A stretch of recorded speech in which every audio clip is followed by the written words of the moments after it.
Social media sure saved me on this one. This Toyota Tacoma came in with an oil leak all over that ball bearing and all over the timing cover. There was silicone everywhere, and we thought maybe it was just a leaking timing cover.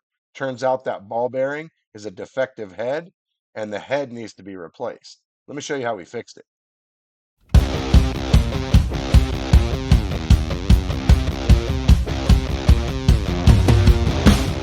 Nuts and bolts with Tone here, guys, and today we have a 2016 Toyota Tacoma with a 3.5 liter engine. This thing has a leaking timing cover and also oil galley plug, which I already showed you. Got that fixed. So here's that Toyota 3.5 passenger side head. There's the ball bearing that's blocking off the oil galley.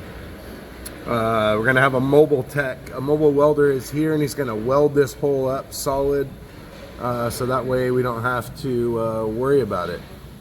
All right, mobile welder is loading up his stuff. Here it is right here. Oil galley plug is sealed up without replacing the cylinder head. Time to do the timing cover. Well, guess what? Timing covers, almost every single time, the manufacturer says remove lower oil pan, remove upper oil pan, and remove timing cover. 99% of the time, you don't have to remove the upper oil pan, and actually, if I have, I've maybe only done it a couple times. On this one, the timing cover does not come out with the upper oil pan on. I'm going to show you why. All right, so to get this timing cover off, what you have to do is you have to remove the upper oil pan. And before you do that, you have to remove the lower oil pan because two bolts go through the lower oil pan, go through the upper oil pan, but they're inside of the lower oil pan. The reason is because right here behind the timing cover is a spot in the oil pump about this big around that sticks down about that far below the upper oil pan. So you've got to take the lower oil pan off, the upper oil pan off, and then the timing cover. Now you can do this in the car. The reason I have it on an engine stand is because we had an oil leak right there. It was in this area and there was silicone smothered. There was silicone from here to here all the way up above this spot right there. Normally there's a ball in here. So this job started off in the car, not a big deal. We're going to reseal this timing cover, and while I'm in the process of trying to get this timing cover off, I happened to post something on social media, and someone responded with that ball bearing leaks and causes oil to leak through the head, and you have to replace the head. And I thought, wow, that's crazy. Never heard of that. And then that same person messaged me the next day and said, hey man, you want to hear something crazy? I just got to work today, and one of the other guys is replacing a head on a Toyota for the exact same reason. I was like, wow. So anyways, decided to make the post. So on this one here, started off in the car. I was going to just remove the timing cover. Doesn't come out. I tried. So then I had to just zip the timing cover back on. And at this point is when I found out about the ball bearing. So had to yank the motor because the welder's not going to weld it in the car. So timing cover's coming off. So to get this timing cover off, you have to remove the lower oil pan, the upper oil pan, and then the timing cover comes off. Let's get to work. So you have to take the cam sensors out or the valve cover won't come off. You'll feel it pulling right here. Normally you could leave the cam sensors and valve cover, but for some reason with this engine, if you leave them in, the valve cover does not want to come out. Pull the cam sensors out, and boom, they pull right out. So what I do is I put a mark referencing this cam sensor to this hole and this cam sensor to this hole, just so I know there's no confusion. After you pull the high pressure fuel pump off, you want to remove the follower that goes on the cam, and this is what actually drives the high pressure fuel pump, because if you don't take this out and you flip the motor over, it'll fall out. So after you've got the timing cover off, the valve covers off, the oil pan off, it's time to clean everything. So you can see there's a whole lot of silicone on here. Also at the edge where the valve cover meets the timing cover. You got to clean all that silicone off. I use a razor blade in a little tool where the razor blade locks in so I don't hurt myself. And you got to clean the underneath, get all the silicone off all around because everything is RTV. So you're going to need to clean the timing cover real good. So what I do is I scrape all the silicone off before I put it in the parts washer and then pop the crank seal out. You want to get your timing cover really clean. I've got mine looking brand new. I've already installed the crank seal. I've got the water pump clean, new gasket, and the surface. And these bolts right here I'm showing you, these bolts actually bolt the water pump to the cover. And then all the rest of the bolts go through the cover and bolt the timing cover up.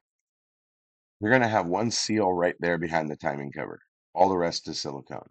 So you're going to put your silicone on your timing cover itself, but all these spots right here, the cam halves, the head, the block, every single joint in the engine, you want to put a line of silicone on to make sure that it gets down into that groove and you don't have a leak.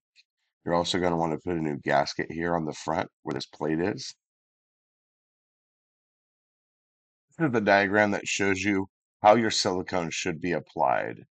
Shows you to go around the entire timing cover and then around the two water jackets there. And then don't forget, you also want to put silicone on all the seams on the engine. And then here is, you can pause this, and this shows you all the bolts, A, B, C, D, and then here is the torque spec.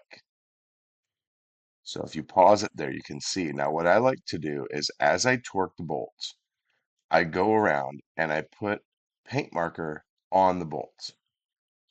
And the different bolts, different torques, I use different colored paint marker. Now, I know in this one it doesn't seem like a big deal because the engine's right here. I'm sitting on a stool right in front of it. How could you miss something?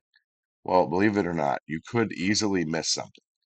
There you see I have a brand new crank seal in. If the engine's in the car, the paint marker's so much easier because you use a mirror and just go around, make sure you didn't miss anything. Now that the timing cover's on, once your RTV starts to dry, you're going to take a razor blade and you're going to cut off the excess RTV along the joint of your timing cover and your block. So you're just going to do that. And then I take a piece of Scotch-Brite pad and I just make sure that the silicone is nice and flush. And you want to clean the whole surface all the way around. And you have three seals there right at the front where the block or the oil pump meets the upper oil pan. You want to lube those up and make sure you clean the area around it. Here's what you want to use to seal this engine. And I have this little tube spreader from Valco. And you can put these tubes in and squeeze them just like a caulking gun. Put a link down below in the description. So I'm going to go ahead and just go across the seam on the front and the rear of the engine. So this is just like what you're supposed to do on when they do the timing cover. You want to put it across the seam, and then I'm going to put the silicone or the RTV on the actual upper oil pan. And then when I set it on, this bead of silicone that I'm putting along here, it will make sure it gets down in the seam where the two engine the components come together. Now that we've got our silicone on our seams and on our upper oil pan, it's time to set it on. Now there's two studs, one on each side, so it's easy to align it.